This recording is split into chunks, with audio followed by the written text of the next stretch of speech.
माँ कहते हो तो वो देती है। तुम उनके पुत्र हो, माँ हो, तो झट से बोल गए।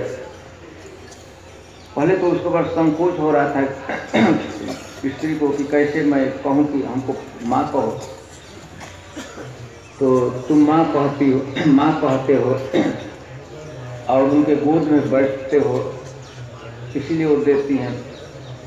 भगवान पूछे कि ठीक है, तो मैं भी तुमको माँ कह दूंगा और तुम्हारे गोद में बैठूंगा, तो तुम हमको फल दे दोगी?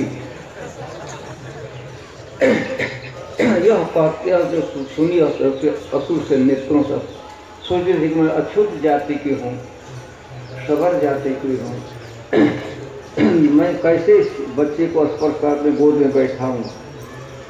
लेकिन भगवान ने यही पकड़ लिए बस।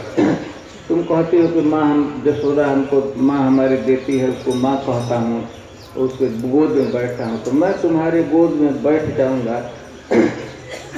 और तुमको माँ कह दूंगा तो तुम हमको फल दो देगी? देखो वो बेचारी बोल तो नहीं सकी और भी रोने लगी, किसक से पर रोने लगी। भगवान अपने से ही गए, उसके एकदम गोद में चढ़ गए, बैठे थे, उसको चिपक गए, उसको पकड़ कर उसका चिबुक पकड़ के यह भाग पकड़ कर उससे कहा कि माँ हमको फल दे दो। यह दृश्य अब देखिए, बड़े बड़े योगी लोग जन्म जन्मांतर तक तपस्या करते हैं, भक्ति करते हैं, भजन करते हैं, भगवान की जिस छवि को ध्यान में भी नहीं ला पाते हैं, वह समय भगवान कृष्ण उसके गोद में बैठकर, फल विचरण के गोद में बैठकर माँ कहकर कि माँ मैं तुमको माँ कह रहा हूँ, वह तो बेचारे लगता है कि सुनिए तो वो तो रो रही। बार बार भगवान उसके चिबुक यह भाग पकड़ कर यहाँ अपना मुंह टिका कर रहे थे कि माँ मैं तुमको बार बार माँ कहता हूँ, एकदम गोद में से चिपक कर हमको फल दे दो। तो जैसे तैसे बेचारी उसने अपना होश संभाला। पहले तो रो ही रही थी, आनंद में रो रही, तो समझ नहीं आता कि क्या करना है।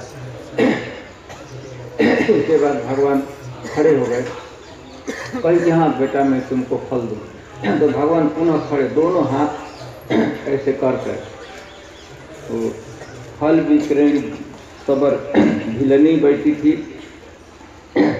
और बीच में टोकरी था, और टोकरी के बाजू में भगवान देखिए जो सबको देते हैं, जो कुछ विश्व का पालन हो रहा था, विश्वंभर भगवान का सभी वही देते हैं, वही विश्व का पालन करते हैं।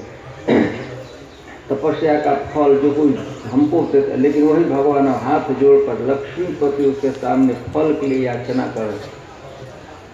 तो उससे उनको बहुत आनंद हुआ कि वो फल भरना प्रारंभ कर दी। अच्छा, उसको आश्चर्य लगता था कि भगवान का छोटा सा वो हाथ है, वो टोकरी का सब फल उसमें आ गया, एक भी फल नहीं बचा और सब उसमें आ गया। लेकिन भगवान के एक तो चावल का कण, धान्य का कण उसमें अटक गया था मूलियों पे,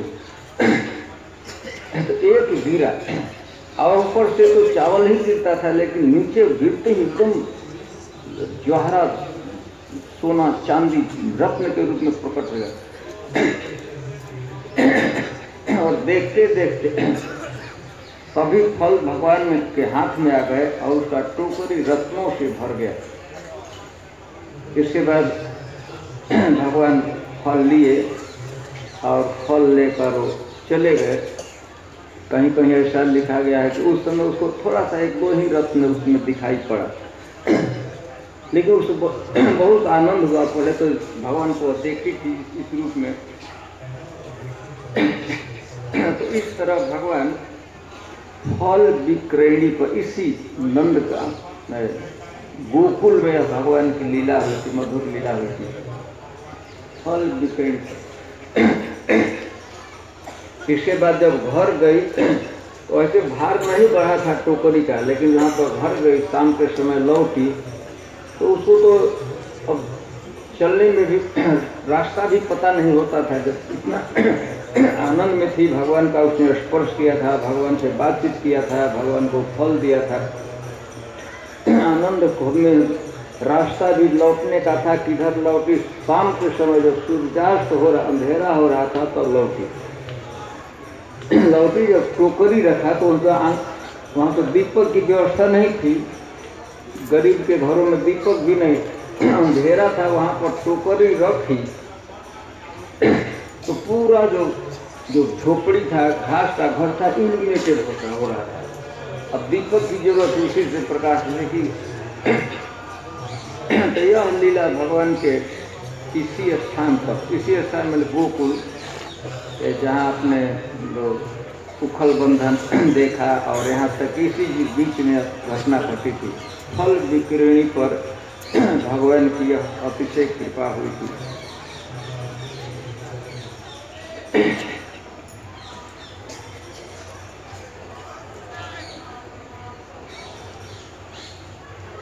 तो संक्षेप में तो कथा इतनी ही है।